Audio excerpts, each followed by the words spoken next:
Depuis cette gravure du XVIIIe siècle jusqu'à aujourd'hui, le domaine de Montmarin descend toujours jusqu'à la Rance, un jardin classé monument historique depuis 1966. Ici, on a plutôt un château au milieu du jardin qu'un jardin autour du château. Le jardin, priorité de la famille de Thibaut de Ferrand, de riches armateurs et banquiers qui rachètent cette malouinière en 1885. Les pommes de terre avaient alors remplacé les plantes d'agrément. Ce sont donc plusieurs jardins qui seront restaurés ou créés. Ce parc à l'anglaise, qui est l'œuvre familiale, restauré entièrement entre 1885 et 1892, marqué par les lions, où on arrive sur cette première terrasse qui est la partie historique du jardin, du 18e à la française, avec la symétrie pure et parfaite.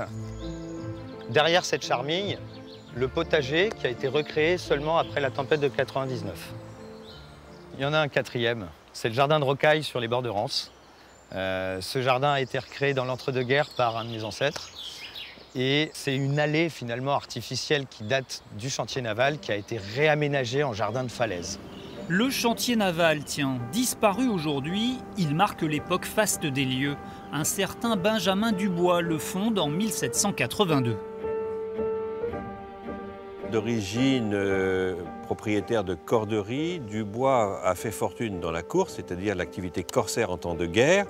Et il va donc constituer un projet de port à Montmarin où il va être construit des bateaux propres au cabotage, des bateaux propres à la course, mais aussi à Terre-Neuve, puisque comme la course est une activité de guerre, en période de paix, les bateaux et leurs hommes sont pêcheurs ou grands navigateurs pour le grand commerce international.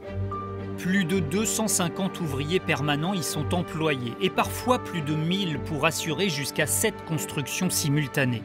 À quelques encablures, les chantiers de Saint-Malo travaillent dans des ports à marée contraints par la variation du niveau de l'eau. À Montmarin, Dubois innove.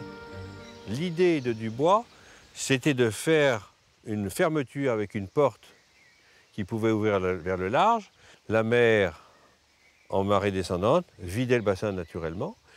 On fermait la porte, c'était donc désormais totalement vide. Donc on pouvait construire au milieu du bassin. Et quand le bateau était construit, eh ben on ouvrait, l'eau rentrait et le bateau sortait. Donc c'est tout à fait intelligent. Le chantier repris par les fils de Benjamin Dubois déclinera pourtant et en 1813, le bassin à flot alimentera un moulin à marée.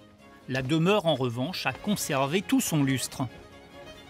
Et c'est comme c'était au moment de mon ancêtre. Donc c'est vivant, si vous voulez, c'est une mémoire vivante. Et c'est splendide.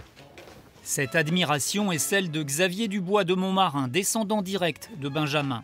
Même si le Montmarin a quitté sa famille, il salue le travail quotidien de Thibaut de Ferrand et des générations précédentes.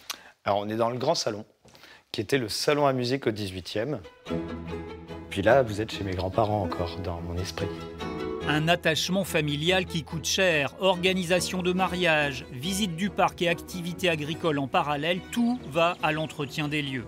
Dès l'été prochain, Thibaut et sa famille devront aussi ouvrir au public les appartements jusqu'ici privés. On démarre souvent par nécessité financière et par incapacité de se séparer émotionnellement et sentimentalement du bien. Ce qui est mon cas, clairement. C'est pas raisonnable, mais on n'a qu'une vie, est-ce qu'on doit être vraiment raisonnable? Mais du coup, aujourd'hui, on est plutôt témoin de l'histoire du Montmarin et on veut passer cet endroit. C'est ça l'aventure. En visitant Montmarin, vous apprendrez par exemple que ces parquets typiques des malouinières sont les derniers du genre, ou encore que le contre-amiral Magon de Médine, mort à la bataille de Trafalgar et qui a son nom sur l'Arc de Triomphe, a grandi à Montmarin.